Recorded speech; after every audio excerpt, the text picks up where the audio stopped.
brought to you by Gitanjali Salon, Channi Himmat, Jammu. Follow Ruchika Makeovers on Facebook and Instagram for best bridal makeup in town.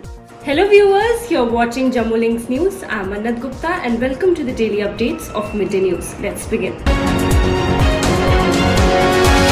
Jammu and Kashmir recorded 198 new COVID-19 cases, including a CRPF trooper and 2 policemen on Monday, taking the total in the Union Territory to 4,285. While 33 of these cases are from Jammu, 165 are in the Kashmir region. There are 2,916 active cases in the Union Territory and 1,324 patients have recovered. The UT has witnessed 45 COVID-19 related deaths.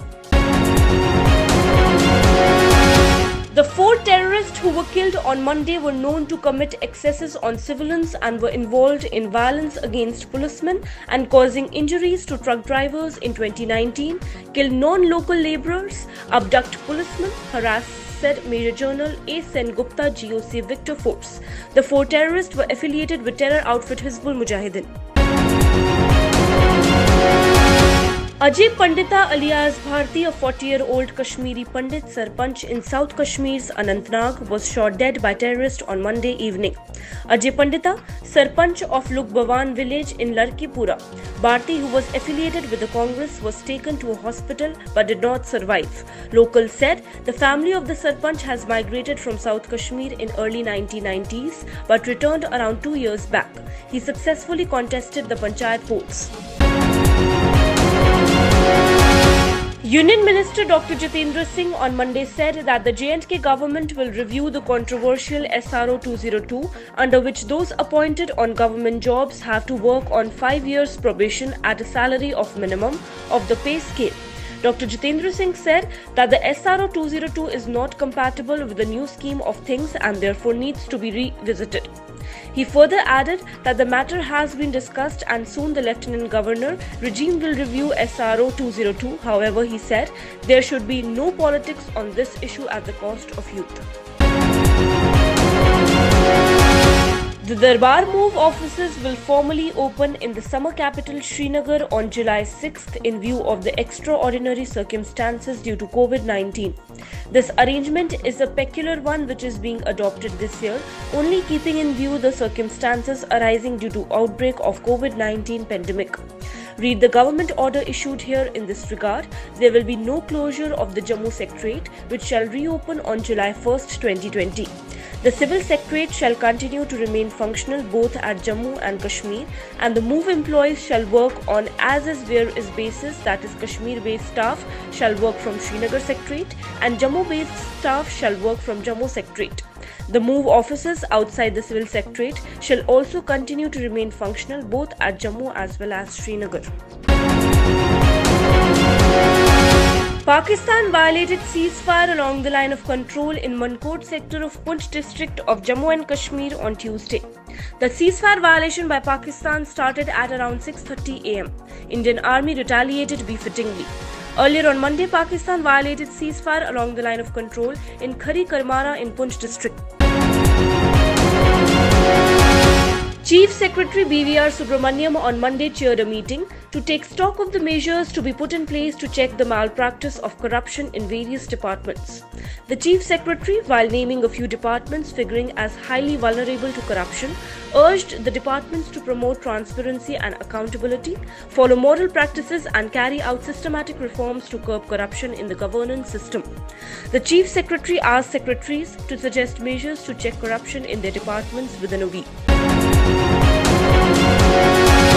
The Jammu and Kashmir government has evacuated about 1,15,508 J&K residents stranded in other parts of the country due to COVID lockdown via Lakhanpur and through special trains and buses till date amid strict observance of all necessary guidelines and standard operating procedures. As per the official data received in this regard, the administrations of Jammu and Kashmir districts have received 47 special trains at Jammu and Udhampur railway stations from different states and UTs so far, with about 36,846 stranded passengers, while about 78,662 persons have been evacuated by the government through Lakhanpur till date. As the unlock process begins with the opening of markets, businesses and other economic activities with certain precautions. Divisional Commissioner Jammu Sanjeev Verma on Monday interacted with presidents of market and business associations of Jammu City and asked them to strictly follow standard operation procedures. The Divisional Commissioner urged the market associations to promote digital transactions instead of cash payment and receive orders online and prefer home delivery of products to avoid gatherings in the markets.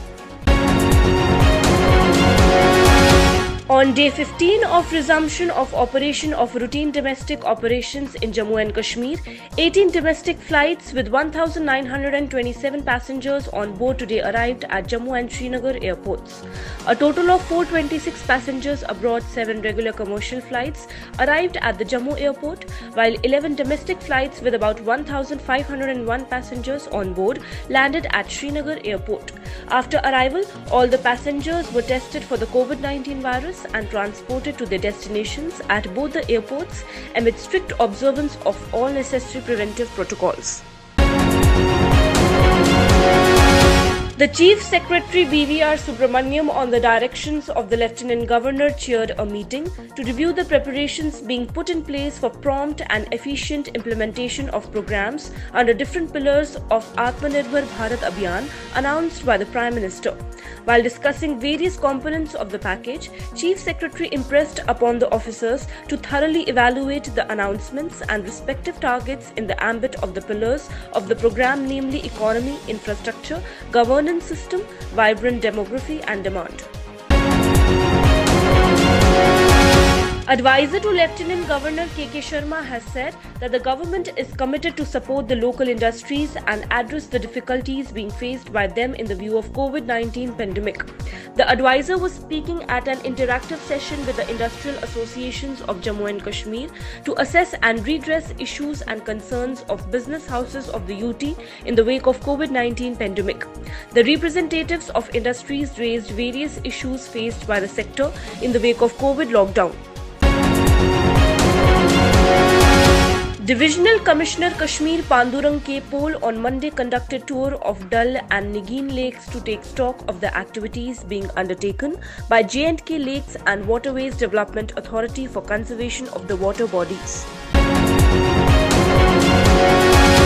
The Jammu and Kashmir Police claimed to have recovered large quantity of arms and ammunition near the line of control in North Kashmir's Keren sector.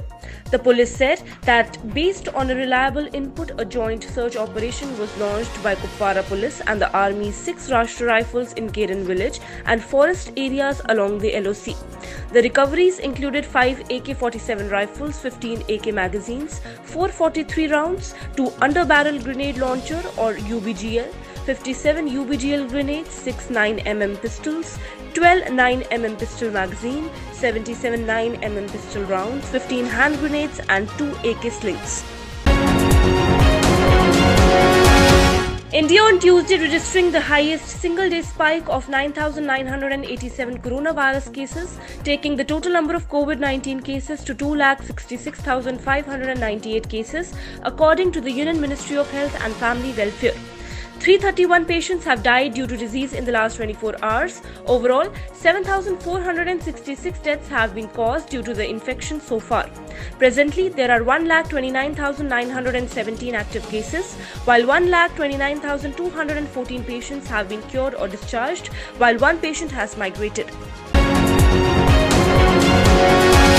An earthquake of 3.9 magnitude on the Richter scale struck Jammu and Kashmir on Tuesday morning at around 8:16 am, triggering panic among the local residents.